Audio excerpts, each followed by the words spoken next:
Hello student, स्वागत है आपका हमारे चैनल वनडे एग्ज़ाम फाइट में। आज जो है आपके लिए एक नया टॉपिक लेके आए हैं। पॉलिटी में जो है संवैधानिक विकास के क्रम के साथ साथ धीरे धीरे जो है संविधान की विशेषताओं को हमने पढ़ा था, और आज का जो टॉपिक है हमारा उद्देशिका यानी प्रस्तावना। शुरू में जो है इसको हम उद्देशिका के नाम से जानते थे, बाद में धीरे धीरे इसमें बहुत सारे संशोधन किए गए। उसके बाद जो है इसको आज प्रस्तावना के नाम से जाना जाता है। एनसीईआरटी की जो किताबें हैं उसको आप जब खोलेंगे स्टार्टिंग में तो शुरू में ही संविधान की जो है प्रस्तावना दिया हुआ है, और जब आप संविधान की किताब को खोलेंगे पढ़ने के लिए, जो संविधान के निर्माताओं ने जो लिखी है, तो उसमें पहले पेज पे जो है उद्देशिका लिखा हुआ है यानी कि प्रस्तावना। उद्देशिका को सबसे पहले जो है पंडित जवाहरलाल नेहरू ने 13 दिसंबर 1946 को जो है संविधान सभा में पेश किया था। और इसका तात्पर्य क्या था संविधान सभा में पेश करने का, या उद्देशिका का मकसद क्या था, यानी कि उद्देशिका किस तरह का हमारा जो है संविधान होना चाहिए, और हमारे जो संविधान के निर्माता थे वो संविधान किस तरह बनकर तैयार हो, या हमारा देश आगे चलकर भविष्य में किस तरह का देश का निर्माण किया जाएगा। ये संविधान की जो प्रस्तावना है ये बताती है कि हमारा संविधान कैसा होना चाहिए, और संविधान के निर्माता जो है किस प्रकार का कैसा देश बनाना चाहते थे। इसका जो स्वरूप है वह हमें उद्देशिका यानी प्रस्तावना में जो है साफ साफ दिखाई देता है। आज हम आपको उद्देशिका के बारे में विस्तार से समझाएंगे, एक एक लाइन, और उद्देशिका का अर्थ मतलब भी समझाते हुए चलेंगे। और इसमें कुछ महत्वपूर्ण शब्द दिए हैं, इसको हम जो है आगे विस्तार से समझाएंगे, उन शब्दों का क्या मतलब है। तो सबसे पहले उद्देशिका के बारे में आप जानिए कि प्रस्तावना, पहले इसको शुरू में उद्देशिका कहा जाता था, बाद में जो है इसको प्रस्तावना कहा जाने लगा। पंडित जवाहरलाल नेहरू ने ही इसको जो है संविधान सभा में पेश किया था, और इसका मकसद ये है कि उद्देशिका का कि हम किस तरह का राष्ट्र बनाना चाहते हैं, उसके बारे में जो है उद्देशिका में एकदम दिया हुआ है। अब जब पढ़ेंगे तो आपको समझ में आएगा। आइए देखते हैं। हम भारत के लोग भारत को एक संपूर्ण प्रभुत्व संपन्न समाजवादी पंथ निरपेक्ष लोकतंत्रात्मक गणराज्य बनाने के लिए उसके समस्त नागरिकों को सामाजिक, आर्थिक, राजनैतिक न्याय, विचार, अभिव्यक्ति, विश्वास, धर्म और उपासना की स्वतंत्रता, प्रतिष्ठा और अवसर की समता प्राप्त करने के लिए तथा उन सब में व्यक्ति की गरिमा और राष्ट्र की एकता और अखंडता सुनिश्चित करने वाली बंधुता बढ़ाने के लिए दृढ़ संकल्प होकर अपनी इस संविधान सभा में आज 26 नवंबर 1949 को एतद द्वारा इस संविधान को अंगीकृत, अधिनियमित और आत्मार्पित करते हैं। कहने का तात्पर्य है ये हमारा जो है संविधान है की प्रस्तावना है, जिसमें जो है बताया गया है कि 26 नवंबर 1949 को संविधान सभा में उपस्थित जो सभी सदस्य थे संविधान सभा का, उन्होंने जब संविधान बनकर तैयार हो गया तो उसको जो है 26 नवंबर 1949 को उस संविधान सभा की किताब पर जो है साइन करके जो है इसको जो है स्वीकार किया पूरा देश। ठीक है, 26 नवंबर 1949 को, और लागू हुआ ये संविधान जो हमारा जिस दिन अंगीकृत किया गया था। बहुत सारे आर्टिकल जो है संविधान के अनुच्छेद उसी दिन लागू हो गए थे, और बाकी 26 जनवरी 1950 से पूर्ण रूप से जो है संविधान पूरे देश में लागू कर दिया गया। आप यहाँ पर देखेंगे बहुत ही महत्वपूर्ण है उद्देशिका का, कि जब भी आईएएस के एग्ज़ाम में जो है कई बार प्रश्न पूछा हुआ है उद्देशिका और प्रस्तावना से। उसमें पूछा हुआ है कि नागरिकों को, देश के नागरिकों को जो है कितने प्रकार का जो है न्याय मिलता है। आपका एग्जाम में दे देगा कि संविधान की प्रस्तावना में कितने प्रकार के नागरिकों के न्याय के लिए जो है चर्चा किया गया है।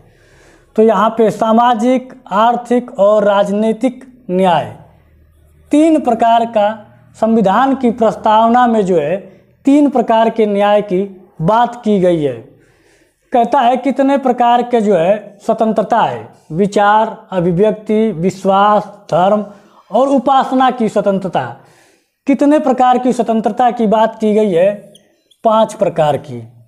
5 प्रकार की जो है स्वतंत्रता की बात की गई है हमारे प्रस्तावना में। देश के नागरिकों को 5 प्रकार की, विचार की, अभिव्यक्ति की, विश्वास की, धर्म की, उपासना की, इसकी जो है स्वतंत्रता दी गई है हमारे संविधान के प्रस्तावना में। वो अपनी विचार रख सकता है, अभी बोलने की आज़ादी है, उसको विश्वास है, वो धर्म, किसी भी धर्म पूजा पाठ कर सकता है, किसी की भी उपासना कर सकता है। समता 2 प्रकार की है। कितने प्रकार की समता है? प्रतिष्ठा और अवसर। प्रतिष्ठा और अवसर, देश के प्रत्येक नागरिक को उसकी योग्यता के अनुसार उसका जो है अवसर मिलना चाहिए, उसके रोजगार की। तो यहाँ समता की जो है 2 प्रकार की समता की बात की गई है। आईएएस के एग्जाम में एक बार पूछा हुआ क्वेश्चन है कि कितने प्रकार की न्याय, कितने प्रकार की स्वतंत्रता और कितने प्रकार की समता, ठीक है, जो है संविधान की प्रस्तावना में दिया गया है। और यहाँ पर आप देख रहे हैं कि संविधान के जो निर्माता है या पंडित जवाहरलाल नेहरू ने जो संविधान सभा में जो प्रस्तावना पेश किया था, इसमें जो है राज्य का स्वरूप या राष्ट्र का स्वरूप क्या होना चाहिए, यानी कि जो संविधान के निर्माता थे वो किस तरह का देश आगे चलकर बनाना चाहते थे। समाजवादी, पंथ निरपेक्ष, लोकतांत्रिक, गणराज्य और संप्रभु। संप्रभु यानी कि ऐसा राष्ट्र जो किसी भी राष्ट्र के अधीन न हो, स्वतंत्र हो, अपने जो राजनीतिक मामले हैं, आंतरिक मामले हों या विदेशी मामले हों, जो है उसके लिए जो है खुद स्वतंत्र हो अपना निर्णय लेने के लिए। समाजवाद का अर्थ देखेंगे हम कि समाजवाद का जो अर्थ है यहाँ पे लोकतांत्रिक जो है व्यवस्था से आधारित है। समाजवाद, भारतीय समाजवाद में का जो तात्पर्य हुआ कि उत्पादन और वितरण में जो है, उत्पादन और वितरण में जो है कह लीजिए कि निजीकरण और सार्वजनिक दोनों का जो है उन्मूलन है। और लोकतांत्रिक व्यवस्था जो है बनाना यहाँ पे जो है। पंथ निरपेक्ष का तात्पर्य है किसी भी जो है धर्म की जो है पूजा पाठ करना आपकी जो है स्वतंत्रता है। राष्ट्र जो है इसके लिए जो है किसी भी पूजा पाठ के लिए बढ़ावा नहीं देता है और ना ही इसका विरोध करता है। हम गणराज्य का तात्पर्य है योग्यता के अनुसार जो है व्यक्ति को अवसर मिलना, या कहने का मतलब कि कोई भी वंश के आधार पर यहाँ जो है किसी को जो है आगे बढ़ने का मौका नहीं मिलेगा। यहाँ पर जो है अपनी योग्यता के अनुसार जो है आपको जो है आगे बढ़ने का मौका मिले, अवसर मिले। हम आपको एक एक शब्दों का जो है जो महत्वपूर्ण शब्द है इनका विस्तार से अर्थ समझाएंगे, लेकिन यहाँ पर आप बस इतना समझ लीजिए कि ये प्रस्तावना देश के जो संविधान के निर्माता थे उन्होंने एक मतलब राष्ट्र का कैसा स्वरूप बनाना चाहते थे। वह एक समाजवादी, पंथ निरपेक्ष, लोकतांत्रिक, गणराज्य और संप्रभु राष्ट्र जो है बनाना चाहते थे। ऐसा राष्ट्र बनाने की जो है उनकी सोच थी जहां सामाजिक, आर्थिक और राजनीतिक न्याय तीनों प्रकार का न्याय हो उनके नागरिकों के लिए, वहाँ 5 प्रकार की स्वतंत्रता हो उनके नागरिकों के लिए, और उनकी 2 प्रकार की जो समता है यहाँ पे प्रतिष्ठा की समता और अवसर की समता, 2 प्रकार की जो है उनकी समता है। तो यहाँ पर आपकी प्रस्तावना या उद्देशिका में जो है जो मुख्य बातें थी जो एग्ज़ाम में आईएएस में और पीसीएस में कई बार पूछा हुआ है, इसको आईएएस और पीसीएस में कई बार पूछा हुआ है, उसको आप जो है हमने विस्तार से बता दिया। अब आगे इसके शब्दों का क्या अर्थ है, तात्पर्य है, उसको भी विस्तार से हम आपको समझाएंगे। लेकिन ये बहुत इम्पॉर्टेंट है आपके लिए, कितने प्रकार का न्याय, कितने प्रकार की स्वतंत्रता, कितने प्रकार की समता, और उन सब में व्यक्ति की गरिमा और राष्ट्र की एकता और अखंडता सुनिश्चित कराने वाली बंधुता बढ़ाने के लिए जो है दृढ़ संकल्प होकर। और 42वां संविधान संशोधन 1976 में जो है, बाद में जो है संविधान 1976 में जो है प्रस्तावना में जो है संविधान में संशोधन किया गया, और 3 शब्द समाजवादी, पंथ निरपेक्ष की जगह था धर्मनिरपेक्ष। वाकई में धर्मनिरपेक्ष शब्द जो है गलत शब्द था यहाँ पे, इसलिए यहाँ पे जो है पंथ निरपेक्ष कर दिया गया, क्योंकि धर्मनिरपेक्ष का तात्पर्य धर्म क्या होना चाहिए। धर्म का मतलब जैसे उत्तरदायित्व क्या होना चाहिए, पिता का उत्तर धर्म क्या होना चाहिए, बच्चे का पुत्र का धर्म क्या होना चाहिए, नागरिक का धर्म क्या होना चाहिए। तो यहाँ पर जो है पंथ निरपेक्ष शब्द जो है सही आ रहा था, तो इसको जो है पंथ निरपेक्ष और अखंडता 3 शब्दों को जो है 42वां संविधान संशोधन 42वां संविधान संशोधन 1976 में जो है जोड़ा गया। और प्रस्तावना में जो है संविधान में संशोधन को लेकर जो है बहुत विवाद हुआ था। गोपालनवाद और बेरूबाड़ी का जो मामला आया था, उसमें इन्होंने कहा था कि संविधान जो है, प्रस्तावना जो है संविधान का अंग नहीं है, इसमें संशोधन नहीं किया जा सकता। लेकिन बहुत दिनों बाद जब केशवानंद भारती का मामला आया 1973 में, तब यह स्पष्ट हो गया कि संविधान प्रस्तावना जो है संविधान का ही अंग है, और इसमें जो है ज़रूरत पड़ने पे जो है संविधान में प्रस्तावना में संशोधन किया जा सकता है। और तभी जो है समाजवादी, पंथ निरपेक्ष और अखंडता शब्दों को जो है 42वां संविधान संशोधन में जोड़ा गया। लेकिन साथ ही साथ ये कहा गया कि प्रस्तावना में जो है संशोधन करने पर इसके जो है मूल ढांचे में परिवर्तन नहीं आना चाहिए। ठीक है, तो ये आपका जो है संविधान की प्रस्तावना और उद्देशिका जिसे हम कहते हैं, इसका जो है मूल अर्थ ये है, और इसको जो है आपको याद होना चाहिए। और एग्ज़ाम में इससे एक क्वेश्चन फिक्स है, ज़रूर आता है, चाहे पीसीएस का हो, आईएएस का हो, ज़रूर एक क्वेश्चन डाल देगा। छोटे एग्जामों में भी बहुत सारे एग्जाम में आ रहे हैं आजकल। ठीक है, यहाँ पर हम लोग देखेंगे अब उद्देशिका के बाद जो है उद्देशिका का महत्व। यहाँ पर थोड़ा सा प्रस्तावना को जो है थोड़ा सा हम जो है विस्तार से समझने की कोशिश करेंगे, क्योंकि एग्ज़ाम में अक्सर जो है पूछ लेता है। तो थोड़ा सा जितना ही ज़्यादा गहराई से आप पढ़ेंगे उतना ही आपके लिए जो है फ़ायदेमंद होगा। चाहे पीसीएस हो या यूपीएससी जैसे, आईएएस जैसे एग्ज़ाम में भी जो है बहुत बारीकी से पूछता है, इसलिए आप जितना गहराई से पढ़ेंगे आपके लिए जो है उतना ही फ़ायदेमंद होगा। उद्देशिका का महत्व, अब जो है अभी आपको हमने जो है पूरा प्रस्तावना के बारे में विस्तार से समझाए, और उसके बाद जो है आपको अब उसका जो महत्व क्या है, जो हमारे संविधान के जो निर्माता थे, जो संविधान की प्रस्तावना को संविधान में जब सम्मिलित किए तो उनका क्या महत्व है, उस प्रस्तावना का क्या महत्व है, तो उसके बारे में हम जो है यहाँ पे बताएंगे कि वो प्रस्तावना जो है क्या बताना चाहती है देश के नागरिकों को, कि हमारे देश के जो संविधान के जो निर्माता लोग थे वो किस तरह का राष्ट्र बनाना चाहते थे। इसके उद्देशिका के महत्व से जो है आपको स्पष्ट समझ में आ जाएगा। यहाँ पर देखेंगे संविधान के प्राधिकार के स्रोत, यानी कि जो संविधान जो बना है हमारा, उसका जो स्रोत क्या है। उसका जो मेन स्रोत है भारत की जनता। जो हमारा संविधान बना है उसमें प्रस्तावना में कह रहा है कि जो हमारा संविधान बना है उसका मेन स्रोत क्या है, भारत की जनता।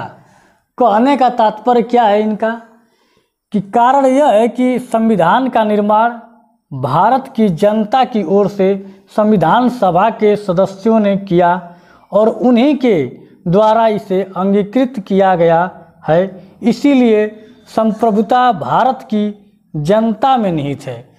कहने का तात्पर्य है कि जो संविधान, जो हमारा जो संविधान की जो बनकर तैयार हुआ है, वो संविधान का जो स्रोत है वो भारत की जनता है, क्योंकि भारत के लोगों ने जो है संविधान सभा के जो लोग थे उन्होंने इसे जो है अपने संविधान में जो है संविधान में जो है इन्होंने अंगीकृत किया। और इसलिए इसके जो संविधान सभा के जो सदस्य थे, भारत की जनता के जो प्रतिनिधि थे, उन्होंने इसको जो स्वीकार किया है। इसलिए ये कहना चाहते हैं कि मेन स्रोत जो है संविधान के भारत की जनता है और इन्होंने इसे जो है स्वीकार किया है। और जो भारत की जो संप्रभुता है वो भारत के लोगों में निहित है, क्योंकि इन्हें जनता ने ही इसको जो है स्वीकार किया है। अच्छा सॉरी, अब यहाँ पर देखेंगे कि राज्य का स्वरूप, मतलब कि उद्देशिका हमें क्या बताना चाहती है कि हमारे राष्ट्र का जो है स्वरूप क्या है। यहाँ पर आप देख पा रहे होंगे, एग्जाम में सीधे सीधे पूछ देगा हमारे राष्ट्र का स्वरूप कैसा होना चाहिए। संप्रभु, जैसा कि स्वतंत्र राष्ट्र, किसी के अधीन न हो, समाजवादी, पंथ निरपेक्ष, लोकतांत्रिक, गणराज्य। हमारे राष्ट्र का जो मुखिया हो वो जनता के द्वारा चुना गया हो, किसी वंश के आधार पर न हो, यानी राजा महाराजा न हो। लोकतांत्रिक, जनता का शासन जनता के लिए, जनता के द्वारा, यानी कि जो लोकतांत्रिक सरकार, ऐसी सरकार जो जनता के हित के लिए, कल्याण के लिए काम करे। पंथ निरपेक्ष, आपका ये कह लीजिए कि ऐसा राष्ट्र, हमारा पंथ निरपेक्ष से तात्पर्य है सीधा सीधा, हम आपके पूरा जो है उद्देशिका की जो शब्दावली है उसको विस्तार से समझाएंगे। पंथ निरपेक्ष का तात्पर्य ये समझ लीजिए कि जो सरकार है जो सत्ता में है, या संविधान हमारा कहता है कि कोई भी जो हमारे राष्ट्र के लिए जो है कोई भी पंथ निरपेक्ष का तात्पर्य है कि हमारा देश या हमारा संविधान किसी भी धर्म को जो है मान्यता नहीं देता है, यानी कि हम किसी भी धर्म का बढ़ावा नहीं देते हैं और ना ही किसी धर्म का विरोध करते हैं। ये नागरिकों के ऊपर छोड़ देते हैं कि आप किस धर्म पे आस्था रखते हैं और किस धर्म को मानते हैं, उस धर्म को आप मानिए। किसी भी धर्म का जो है विरोध नहीं करता है संविधान के अनुसार। आप स्वतंत्र हैं, चाहे जिस धर्म को मानिए, लेकिन धर्म के आड़ पर, अगर धर्म के नाम पे अगर आप कहीं भी अगर आप दंगा फसाद करते हैं या उपद्रव करते हैं या कानून का उल्लंघन करते हैं तो उसके लिए बख्शा नहीं जाएगा। ऐसा नहीं है कि आप धर्म के नाम पे कुछ भी करते रहें और सरकार चुप रहे या न्यायपालिका चुप रहे, नहीं। आपका बढ़ावा नहीं देती है, ना विरोध करती है, लेकिन आप जो है संविधान और कानून के दायरे में रहकर ही काम करेंगे। संविधान का उद्देश्य, अच्छा, जो प्रस्तावना आपने पढ़ा था उसको आप देखे थे कि उसमें क्या उद्देश्य है।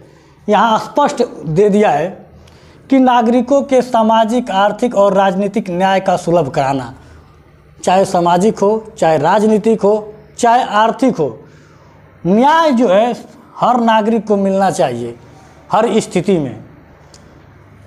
विचार, अभिव्यक्ति, विश्वास, धर्म और उपासना की स्वतंत्रता, यहाँ पे कह रहा है कि हर व्यक्ति को 5 प्रकार की स्वतंत्रता है: विचार, अभिव्यक्ति, विश्वास, धर्म, उपासना, और ये उसके नागरिकों का जो अधिकार है वो उसको मिलना चाहिए। प्रतिष्ठा और अवसर की समता, 2 प्रकार की समता होती है, प्रतिष्ठा और अवसर। हर नागरिक को जो है समता का जो अधिकार है वो मिलना चाहिए। संविधान का जो उद्देश्य है उस प्रस्तावना में दिया गया है। व्यक्ति की गरिमा और राष्ट्र की एकता और अखंडता को सुनिश्चित कराने वाली बंधुता को बढ़ाना है। बंधुता का यानी तात्पर्य है कि भाईचारा, आपसी प्रेम, सौहार्द, भाईचारा को बढ़ाना है।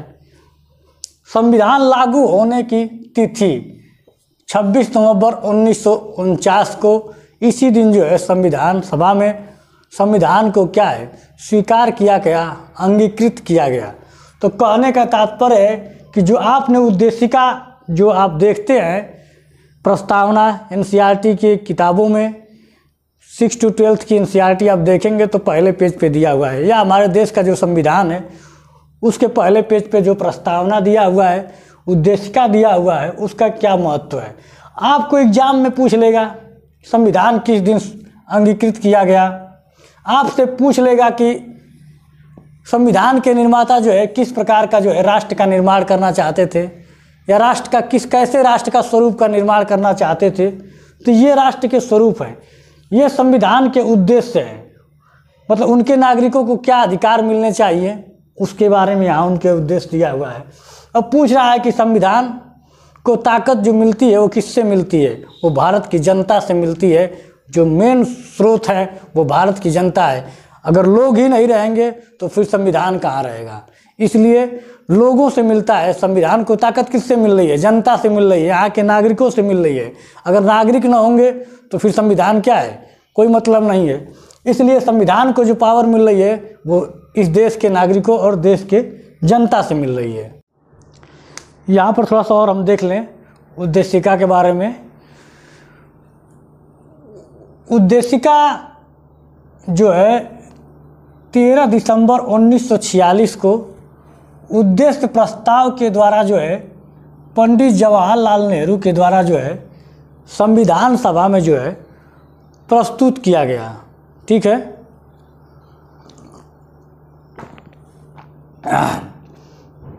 सबसे पहली बार जो है उद्देश्य प्रस्ताव को पूछता है एग्जाम में कि उद्देश्य प्रस्ताव किसने लाया था।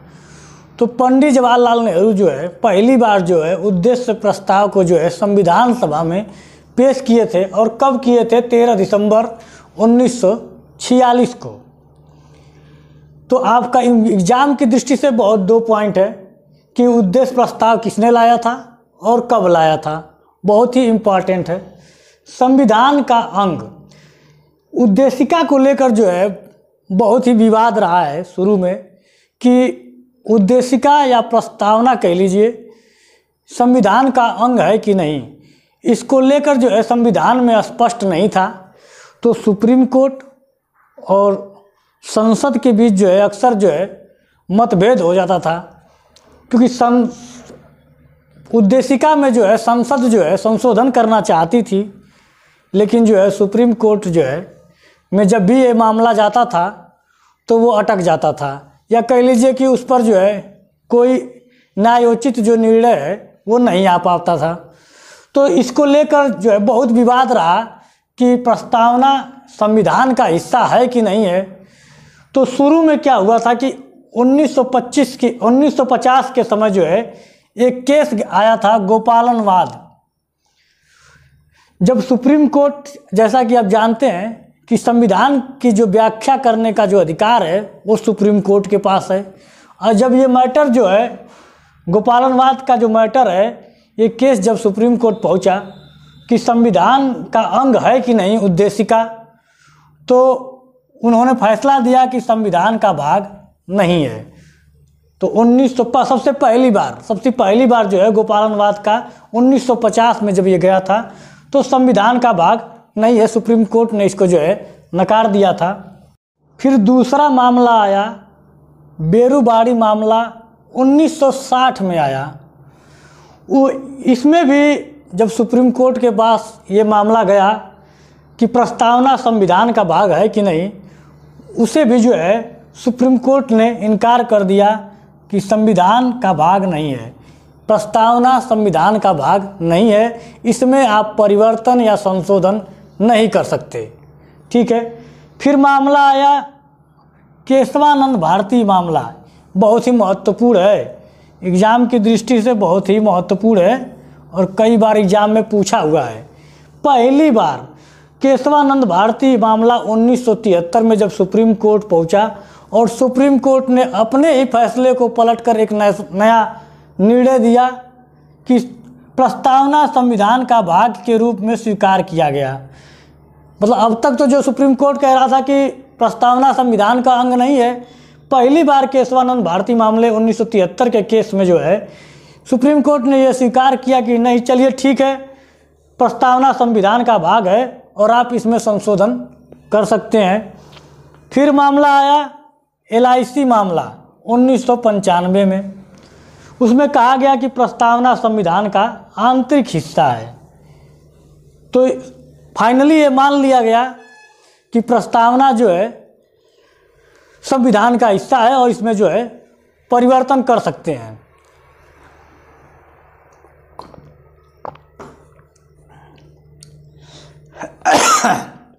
अब यहाँ पर देखेंगे उद्देशिका में संशोधन।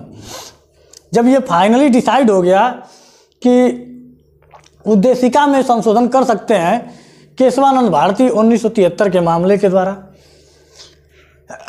तो इन्होंने जो है पहली बार प्रस्तावना को संविधान का भाग मानते हुए कहा गया कि अनुच्छेद 368 के अधीन संविधान के प्रस्तावना में भी संशोधन किया जा सकता है, परंतु ऐसा संशोधन मूल ढांचे का उल्लंघन करने वाला नहीं होना चाहिए।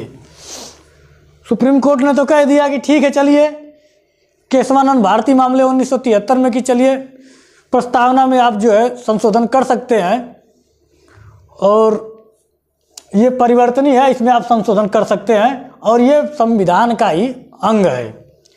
तो इन्होंने जो है कहा कि 368 के द्वारा जो है आप संविधान में संशोधन, प्रस्तावना में जो है संशोधन कर सकते हैं, लेकिन याद रखिएगा संविधान के मूल ढांचे में परिवर्तन नहीं होना चाहिए। सुप्रीम कोर्ट ने एक शर्त रख दिया संसद के सामने कि आप जो है प्रस्तावना के साथ छेड़छाड़ तो कर सकते हैं, संशोधन तो कर सकते हैं, लेकिन याद रखिएगा संविधान के मूल ढांचे में परिवर्तन नहीं होना चाहिए। अब जब भी कोई बात आती है और लगता है कि सुप्रीम कोर्ट को लगता है कि नहीं संसद अपना मनमाना कोई कानून ला रहा है, तभी जो है मूल ढांचे का नाम देकर जो है उसको जो है सुप्रीम कोर्ट जो है उसको जो है रद्द कर देता है। अब देखेंगे जब इसमें संशोधन किया गया और एक बार पहली बार जो है संविधान की प्रस्तावना में संशोधन हुआ है, पूछता है कि कितनी बार जो है संविधान के प्रस्तावना में संशोधन किया गया है, तो एक बार अब तक संशोधन हुआ है, वो भी 42वां संविधान संशोधन 1976 में। और संशोधन करके क्या किया गया, प्रस्तावना में समाजवाद, पंथ निरपेक्ष और अखंडता, समाजवाद, पंथ निरपेक्ष और अखंडता 3 शब्द जो है 42वां संविधान संशोधन 1976 के द्वारा जो है जोड़ा गया है। पहली बार केवल प्रस्तावना में एक ही संशोधन हुआ है। अब देखेंगे प्रस्तावना का महत्व। प्रस्तावना के महत्व में केशवानंद भारती मामला 1973 का जिक्र करते हुए कहा गया है कि मार्गदर्शक सिद्धांत के रूप में प्रस्तावना को स्वीकार किया गया है, यानी कि जब संविधान का मूल उपबंध अस्पष्ट हो उसकी व्याख्या के लिए प्रस्तावना की सहायता ली जा सकती है। यहाँ पर कहा गया है कि आप प्रस्तावना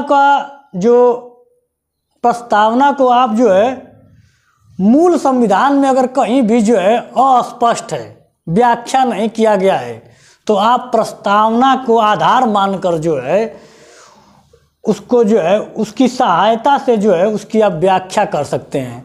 यानी कि सुप्रीम कोर्ट कह रहा है कि अगर कहीं पे भी अगर संविधान के मूल भाग में अगर जो है अस्पष्ट है, कोई व्याख्या नहीं किया गया है, अस्पष्ट है, अगर कोई बात साफ नहीं दी गई है, तो आप प्रस्तावना को जो है आधार मानकर जो है उसकी व्याख्या हम कर सकते हैं। ठीक है, तो उद्देशिका से ये महत्वपूर्ण पॉइंट आपके हैं जो कि आईएएस और पीसीएस जैसे एग्जाम में आए हुए हैं। पीसीएस में पूछा हुआ है क्वेश्चन कि 42वां संविधान संशोधन 1976 प्रस्तावना में किन शब्दों को जोड़ा गया है। समाजवाद, पंथ निरपेक्ष और अखंडता जैसे शब्दों को जोड़ा गया है। कब जोड़ा गया है, किस संशोधन के द्वारा जोड़ा गया है। ठीक है, 42वां संविधान संशोधन के द्वारा। तो एग्जाम की दृष्टि से इससे बहुत सारे क्वेश्चन बन रहे हैं। कहेगा कि कब पहली बार जो है प्रस्तावना को संविधान का अंग माना गया, किस केस के द्वारा, कौन से मामले के द्वारा, तो केशवानंद भारती मामला। ठीक है, आपसे ये भी पूछ सकता है कि संविधान का मूल उपबंध अगर अस्पष्ट है तो संविधान की व्याख्या किस आधार पे करेंगे, तो प्रस्तावना को जो है आधार मानकर जो है हम उसकी व्याख्या कर सकते हैं। तो ये आपका जो है उद्देशिका से संबंधित जितने भी महत्वपूर्ण पॉइंट थे हम जो है स्पष्ट रूप से आपको बता दिए।